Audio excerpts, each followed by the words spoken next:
Welcome to Spotlight on New England, where we delve into the diverse and inspiring stories of pastors shaping communities across the New England area. Join us as we unravel their journeys, wisdom, and the unique experiences of these spiritual leaders who are making a profound impact in this region. Get ready for insightful conversations that transcend the pulpit and bring you closer to the heart of each pastor.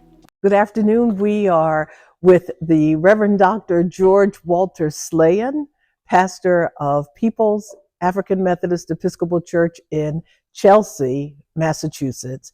And it's good to see you today, Pastor Sleyon. How are things going for you? Wonderful. Delighted to see you too, Presiding Elder. It's quite a pleasure to be here. Yeah, thank you for taking some time to talk with us today. And I would like to hear about your journey to Peoples Chelsea. How did you get from Liberia to here?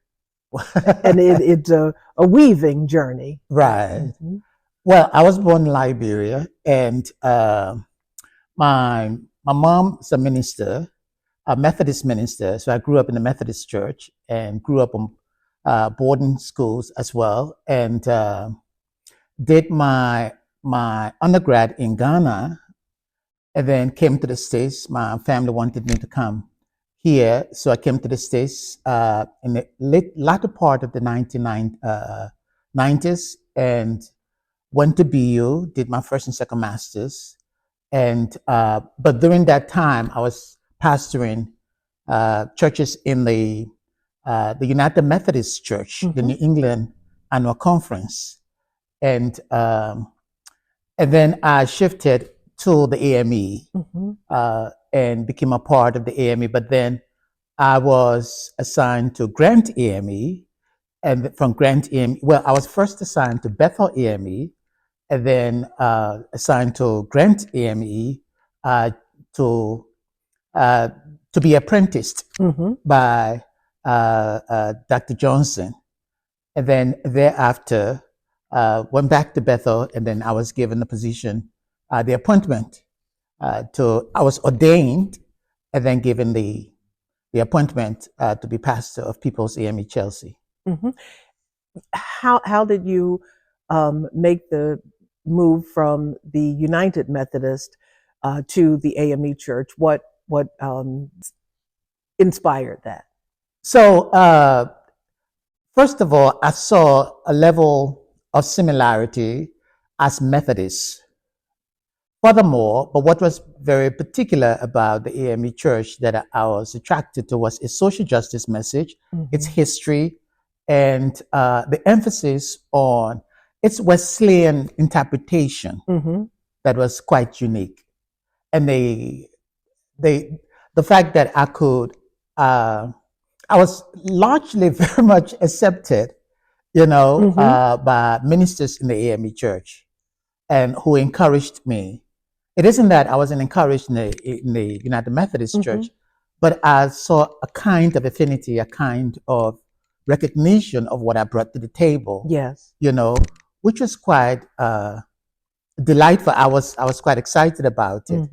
You see, so yeah, it gave me a platform to do my music, to do my preaching, to explore other areas of my calling as well. And you felt at home. Yes, exactly.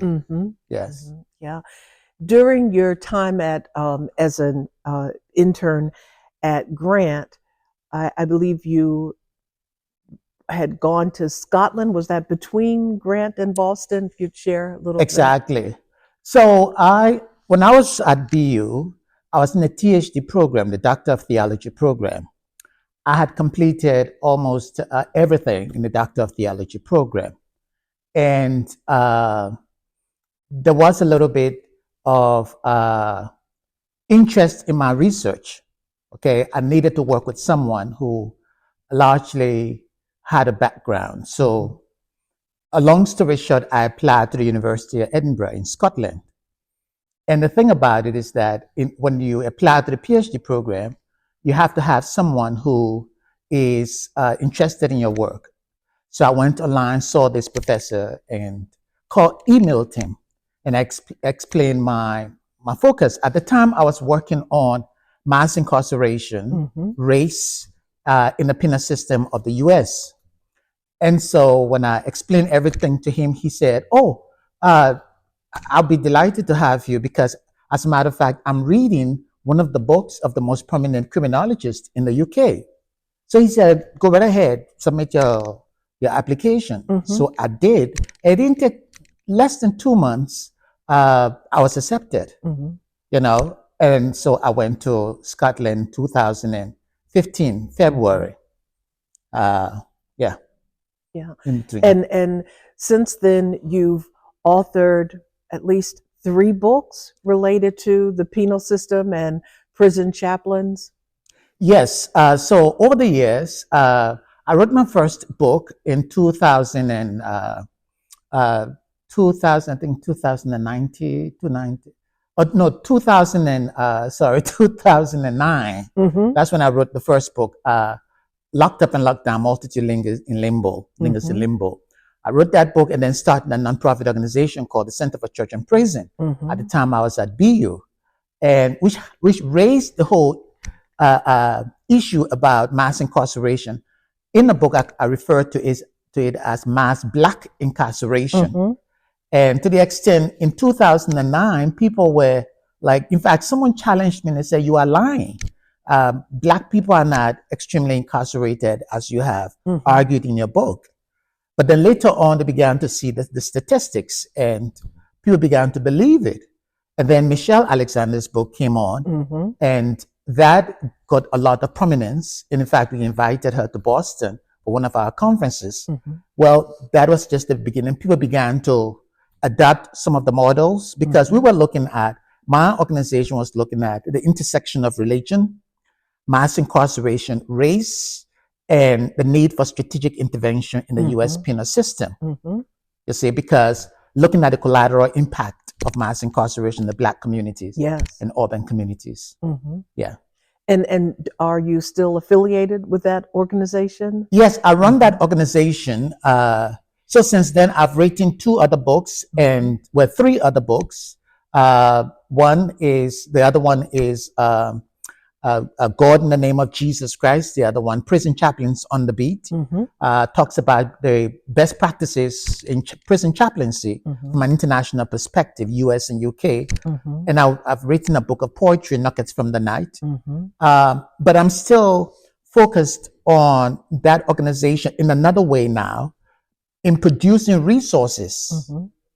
Okay, because what I've come to realize is that a lot of Black people, though we make up the bulk of those incarcerated, we don't often define it.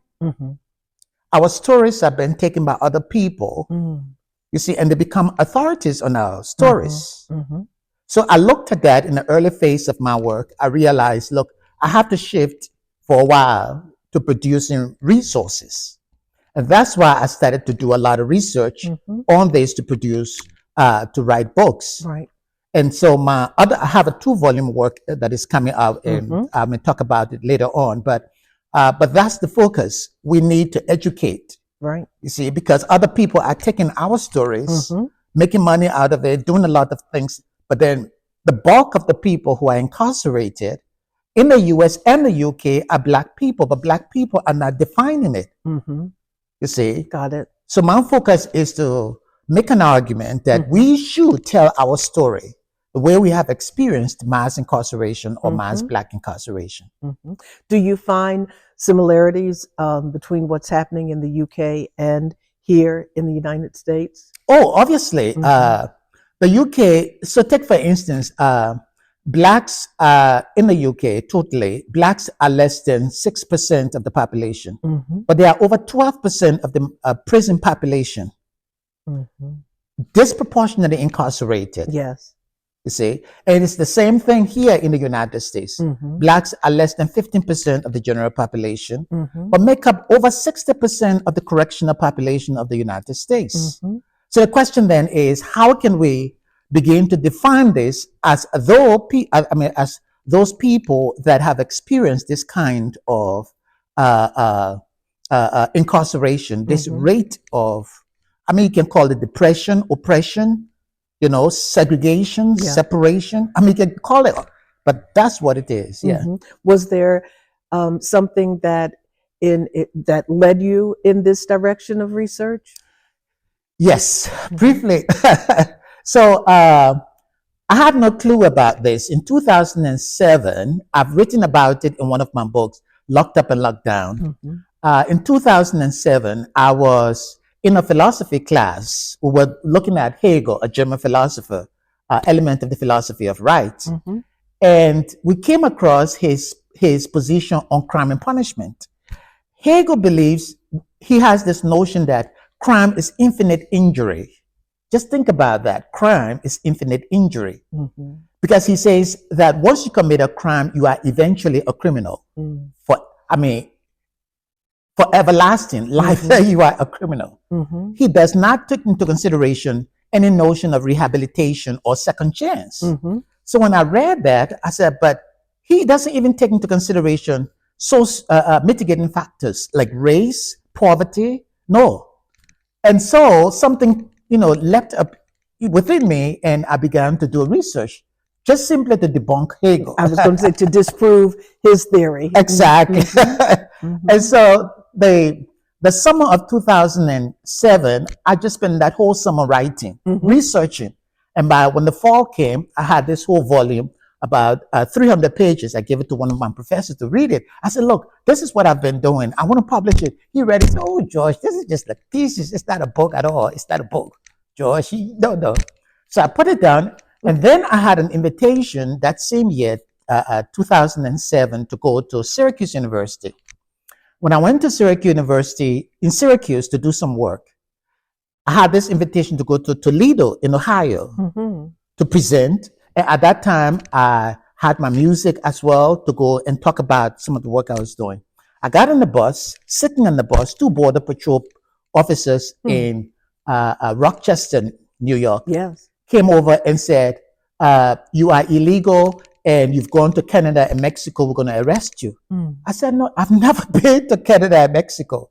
I'm going to Ohio for a conference. Eventually, they arrested me and took me to the Border Patrol office. And I was there and I was just thinking and sitting there.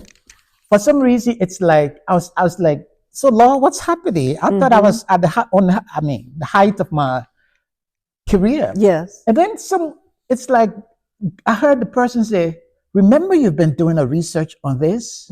Look around you. And that's when I looked around me and I saw all these Black men in there, and clandestinely I began to go to them to inquire why you here, and the stories were so horrible.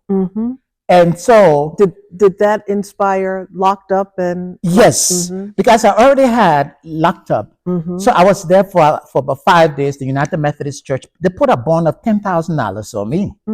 And it was, you had committed no crime. No crime. Had correct credentials to be here. Yes. But still you were arrested. I was the only Black man on that bus. And Rochester is very well known for taking Black people off the buses. And so the United Methodist Church paid the bond and got me out. And when I came out, I just revised the entire manuscript and put my whole story in it. Yes. And that's when it's like, and I said, Lord, what's next? And that's when the thought, in fact, it was like a dream. Someone told me, you need to start this organization called the Center for Church and Prison. I woke up, I said, wow. And that's how I started the Center for Church and Prison. And some of the work that the center is doing currently, you're shifting your focus more to providing techniques and things that congregations and individuals can do to encourage those who are incarcerated and to heighten awareness. Exactly. So we are involved in strategic solution development, best practices from an international perspective as well, looking at the collateral impact of mass incarceration, not only on the individuals, but the families and the communities. And in Locked Up, I talk about the role of the church, the extent to which religion plays a fundamental role in leading to rehabilitation. Well, secular sociologists will not recognize religion, you see, but religion does play a fundamental role in rehabilitating people. Yes. You see, so yeah. And chaplains are critical to Exactly. that. So in my book, Prison Chaplains on the Beat, it's in Scotland. I interview prison chaplains from most of the prisons in Scotland, and then England and Wales as well. And then in the United States, I interview prison chaplains in Alabama, Massachusetts, Rhode Island, New York as well. And so all of that comes together, talking about their experiences. Because what people don't know is that prison chaplains are the best kept secrets. The prisoners, they trust prison chaplains more than the correctional officers, you see. But in the book, what I also do is talking about best practices from an international perspective. I also highlight the need to look at prison chaplains as indispensary to the penal system. You cannot discard them. You cannot say, no, they're just doing me. No, they are there. As a matter of fact, it was prison chaplaincy that began the whole concept of chaplaincy in the UK and the US. So the first kind of chaplaincy was prison chaplain. So in the book, I talk about the development and history of chaplaincy before it became army chaplains, hospital chaplains, and all of that. A very good read and encouraging of those who are serving in that capacity as well. So along with all of the writing, you mentioned your music. What is your involvement in music? So I was around, I think 5 or 6 when I started singing in the choir in my mom's church in Liberia, in the Methodist church. So music has been very fundamental to me. There are things I wanted to do, to be a musician and to be a lawyer. That was pre-ministry. Exactly. Those were my things until I had my own epiphany, and the Lord said, I need someone to preach. But that's how I became a minister. And over the years, I've released my first album in 1998. And the second album in 2004. I haven't heard any of your albums. I didn't know you. Yeah, I didn't know you had albums. Yeah, I've got 3 of them. In fact, I released the other one in 2019 with 2 songs. Maybe I should do a concert for you. But yeah, so those albums have been, in fact, in Liberia, people remember my music when they see me. They say, "Oh, I remember all your songs." But music is fundamental to my calling. You see, and I see it. I see myself as being very eclectic ministerially. It's music, it's teaching, it's preaching, pastoral. I think, and over the years, I have tried to define that identity. You see, so and find the place where it all fits, or where it all comes together. Yes, and I'm very grateful for being in the A.M.E. church that tolerates that kind of eclecticism, in ministry, bringing it all together. So, yeah. And you are not currently full-time pastor, but bivocational. And tell us a little bit about your teaching experiences. So I have been teaching, even when I was doing my PhD into the PhD, and going to Scotland was one of the best things that ever happened to me. And I believe God just made it possible. Because when I got to Scotland, the first month, my supervisor, he said, "You will be a teaching assistant immediately." It was so phenomenal. I mean, I started to teach right there and taking courses and completing my PhD. And then my other supervisor made it possible for me to start teaching at the law school. That first year, I was teaching at the law school, teaching intro to criminology. Okay. So I've been teaching for quite a long time, but teaching is very pivotal because it's the facilitation of knowledge, you see. And it's gratifying because you, as a Black man in the academy, it's not often other Black students see a Black person in the academy. I teach philosophy, introduction to philosophy, applied ethics, world religions, intro to criminology, criminal justice, race theory. And so it's fascinating. Even I teach now at Bunker Hill as well, and sometimes at UMass. But it's fascinating when you see Black students come in the class and they look at you, you see, and you are providing those kinds of insights, and you can see their face just light up. Okay, can I be a person like this? You see, so you find yourself as an example standing before them, Right. you know, to facilitate knowledge. On moving towards the ministry at Peoples Chelsea, how are things going there, and what are some things that you've been able to do in that setting? So Peoples, and I want to say thank you for the opportunity. I've learned so much being at Peoples. The whole A.M.E. take on administration, the whole A.M.E. take on ministry. I've gained a lot of insight being at Peoples. What at Peoples is fundamental. What I call a rejuvenation. You know, a spiritual and physical rejuvenation. And so we've continued to work to work in the community, but then create the notion that this church is here to stay. You see, and so it's developing the people, discipling them. Notwithstanding, we are involved in the community with CBC as well, and we'll be celebrating our 147th anniversary on April 6th, and you will be the keynote speaker. It's going to be a wonderful event. But it's this notion that the people are beginning to see the church as somewhere they can rely on, an institution they can rely on. You see, and people walk in all the time, But my goal is to equip them. Apart from all the social work that we do, everything that we do, but to teach them, to give them education, spiritual education, and to help them grow as well. Yes. You were assigned there in, I think, the second year of the pandemic. Yeah, 2021. Yes. And so how did you make that introduction to the members, you know, with the virtual world, and also how did you build relationship with that type of challenge? Yes, you see, COVID-19 in 2001, I wouldn't say we're getting to what is called post-COVID era because we're still in the COVID era.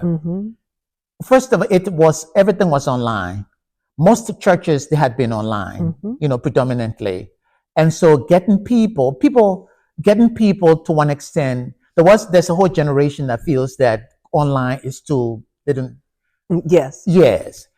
So you had to reach out to that particular generation. What I also did, first of all, was to get the telephone numbers, you know, call them consistently, and we even sent out mailings, you know, to tell them, oh, I'm here, and but then online, I made sure that the service was very rejuvenating, you know, and insightful, and the music as well. And sometimes I would do a solo for them, and they loved it, you know. But then that in itself became a problem because some of them wanted an in-person, a few of them, you see. And part of the struggle with the church in the COVID era is those who become very, I don't want to say complacent with the online service, and they don't want to, I call it bedside Baptists, but who don't want to come into in-person service, but they are still there. And so part of the process was to give them this confidence, though, I'm here to meet your spiritual need. I'm here to minister to you. Call me anytime. I will call you anytime. And so in 2022, I started to do in-person visits, you know, so they know now, they know that if you don't come to church, pastor's he's going to come. Oh, so they came to church. Yeah. You know, so yeah, gradually they are coming, and we are quite delighted about it. We're very happy, and more people are walking in. It's just walking, people walking. And so that's the whole idea.